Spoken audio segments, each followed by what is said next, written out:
Why do artists create art? And why do you create art?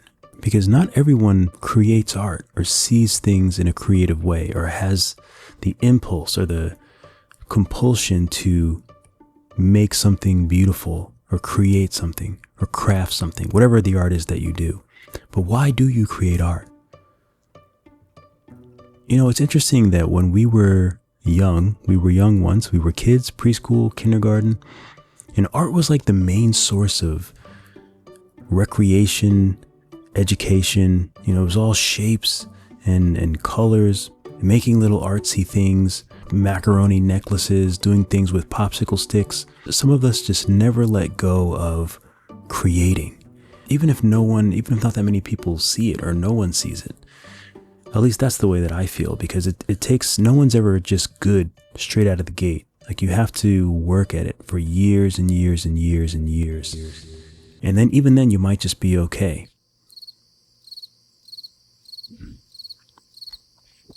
I personally think that it comes from obviously being exposed to art at a young age and being able to be free and be creative and to see that you can produce things, that you can make things.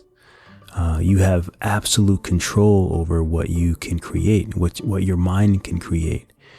You're also taking in things that you're seeing from other kids around you, other people around you. But for me, I think a lot of it came from growing up in the 80s. I was pretty young in the 80s, but still grew up in the 80s and the 80s movies and shows. You know, obviously I watched Sesame Street.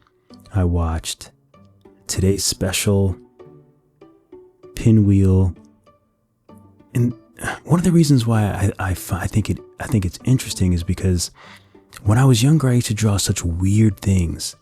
You know, when I was really little, I drew comic book characters, muscle guys, and all that stuff. I was really into comic book characters. And then I discovered the Ninja Turtles and I started drawing them. I love drawing the Ninja Turtles. I remember watching the movie, and there's a scene where I think it might be April. It might have been someone else, but someone was drawing Leonardo. And it's just, even that, like, I just loved seeing that drawing. And for me to think that someone was skilled enough to capture this moment in that way, it just spoke to me. Like, it just gave me this drive to just want to be able to do that, to be able to capture that. I remember in grade school, there were some kids that I felt could draw better than me. And there was one kid who used to draw Bart, but he used to draw like kind of like a hood Bart, like it was Bart in all these different situations. It was like Bart-like characters. But there was just something about his drawings that I really enjoyed, I really liked. And I've never let that go. Like, not that particular drawing or that particular situation, but I never let go of things that I see. And for some reason, I just think they're beautiful or I'm drawn to them. I've never ever let that go. And even when we first got cell phones and computers and things like that, I always took screenshots of art that I thought was beautiful, whether it be a photograph, drawing, painting, anything. I just always wanted to keep a copy of what I was seeing so that I could always see it, so that I could study it and figure out what it is that makes it what it is for me. And this is at a really young age. I used to do this. I would literally look so close and just try to figure out what it is that makes something appealing. In college, so I went to art school. I went to School of Visual Arts in New York City. I had a great experience there. I went to school as a 3D artist. I got accepted as a 3D artist. I had zero 3D experience. I was an illustrator. I was a pretty good artist, 2D artist, pencil artist. I wanted to do character design kind of thing. I didn't really know what I wanted to do, but I knew I liked 3D. 3D, I went to school in 1999. So all the 3D movies were kind of like, this was their heyday. They were kind of blowing up. So I knew I wanted to be a part of that in some way. But when I got to school and I was taking the 3D classes, I absolutely hated it. I hated it. This was what I went to school for, and I hated it. I think we used 3D Studio Max, I believe it was, and Maya, and the things that we were going over were just so unbelievably boring to me. It was not appealing to me at all. It just felt like engineering. It really felt like an engineering class. Like it felt like I might as well have been going to a garage and learning how to build a car. It just didn't, the fire and the passion that I had for creating artwork and for drawing and for making things was put out immediately. So I actually switched majors to illustration. At the time, I think it was the best decision for me. So I graduated and I sort of fell into acting and modeling, and I kind of fell into that world, and I had to make money. I had to survive. I had to eventually move out and live and pay rent. So that's what I did. I was kind of doing commercials and TV stuff, and then background stuff and stand-in stuff, and anything having to do with TV and film. I was in that world, and it was cool. It was great. I had a good time. I had fun. It was horrible sometimes. It was great sometimes. I had some successes. I did some commercials. I did a few little speaking roles on shows. I think I did pretty well. So, but I was still creating art. But at some point in time, I stopped creating art because there was like a few years where I really wasn't creating anything. And I really felt, it really didn't feel whole. I remember not feeling whole at that point in time, but I was just doing other stuff. I was busy. I was trying to make money. I was trying to make that other career work. And,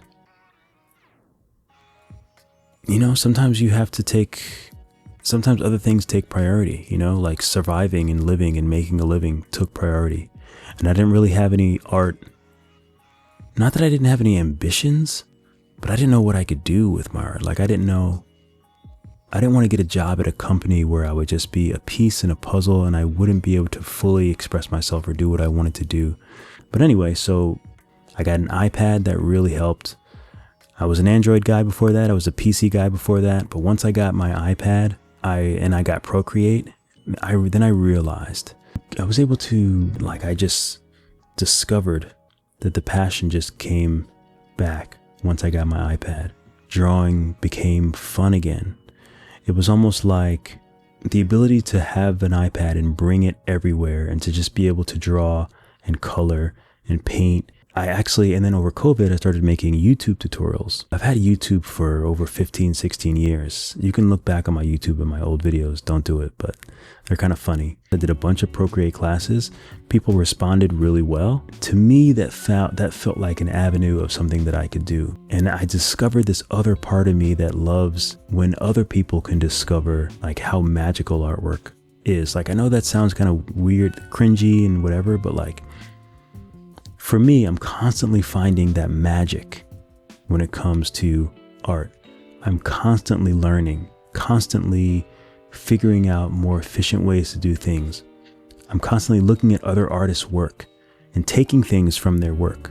I don't want to pretend like I don't take things from other artists. I take things from every artist that I've seen, every artist that I love, whether it be a photographer, a painter, someone who sketches, someone who does whatever. Every artist that I see, anything that I like that's beautiful, I take something from it. I think that's the only way that you can really discover your own style. Eventually your style just becomes what it is. I take things from the Baroque painters and sculptures and things like that, and the Renaissance paintings and stuff like that. I take things from that. There's a beauty in everything, and also seeing the way other artists interpret things. There's one guy who did artwork for DreamWorks. I guess he did character development. His name was Jason Strong. I remember his name was Jasen Strong. I think I found his work in college. It might have been in college. I kind of came across some of his character work, and I just loved everything about it. And I have a folder. I scoured the internet for so long, just finding anything by this person, and I just saved all this work. And sometimes I'll just look at that folder and just look at the art, and I'm constantly inspired. Create some of that magic that I see in other people's work. That's really what it is. I just want to create that magic. Anyway, I don't know how this became my art story, but in 2021, I discovered Nomad Sculpt and had never done 3D. So this is 20 years later. This is literally 20 years later from when I went to art school and when I hated doing 3D. But again, the iPad and coming across Nomad Sculpt, downloading it, figuring out how to sculpt. I know the cat somewhere. Probably going to be trying to sneak in here. But I discovered it, and I was like, this is the way, this is what I always wanted to do. And this is the way that I wanted to do it. It's more like Procreate. It's more like drawing. It's more like sketching. I can just flow. I can actually doodle in 3D. I think for me, that's what makes this program so fun. And that's what makes Nomad Sculpt so fun. It allows me to get to the place that I always wanted to get to, that I couldn't in school. I always wonder if I went back to, like, if myself now went back and was a professor at SVA, at School of Visual Arts, if I would have taught those programs a different way. Because as much as it's the programs, I wonder if it's just the way that people were teaching back then. You know what I mean? Like it might not have been the programs. It just might have been the way someone goes about it. Personally, for me, that affects how I make my classes. It affects it a lot because I didn't like the feeling when I was in school of how that was being taught. I just felt it missed the things that I was really interested in and the things that could get me to the next place. I understand the technical side of doing 3D and the technical side of learning this and that and all of that technical stuff. But I really feel like you have to find the art and the love in it first. Otherwise, it's just going to be torture. You know, like Nomad Sculpt is fun, but you have to figure out what you want to. I'm whistling. I hate when I whistle when I speak.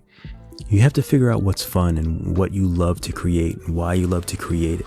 And for me, figuring out the art first, I think having an art background really helps me stay grounded and teach the way I do, because I'm not teaching just the technical thing. Like, it just drives me insane, because for me, it's like the technical aspects mean nothing if I'm not creating something that's beautiful. If I'm not creating something that anyone wants to look at, or that people are, that it's appealing to someone, I think that everything else doesn't make a difference. If I wanted to get a job at a company where I was just doing one piece of the puzzle, then fine. It doesn't really matter. It doesn't really make a difference. I don't have any desire to work and just be a piece of the puzzle. And there's nothing wrong with that at all. It's just I discovered that I would rather teach people how to create and how to make something beautiful and how to find art that they like. You know what I mean? Yeah, I'm teaching the stuff that I like, but I like to teach why I'm doing something, why things are shaped this way. And it kind of comes back to what I was speaking. It's like, why do I create art? It's just some things I just think are just beautiful and I want to capture it. And I think it all comes back to the shapes that I liked, the shapes that were appealing, the colors. I think that I create art because I just have so many things in my head that I need to get out, that I need to like express. And I always want to create the type of things that I saw when I was younger, and I just thought it was beautiful and amazing and didn't know how someone could capture that.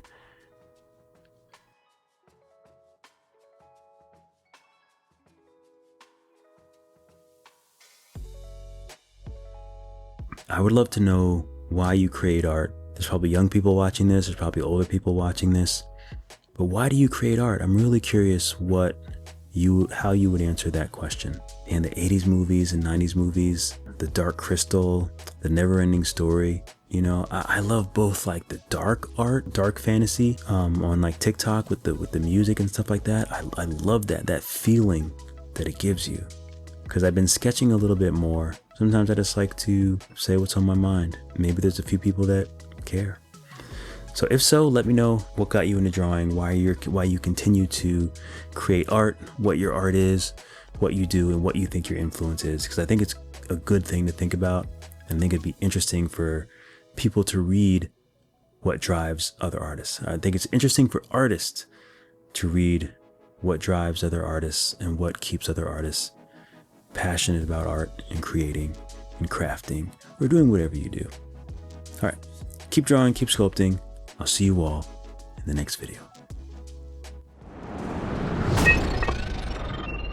And like that,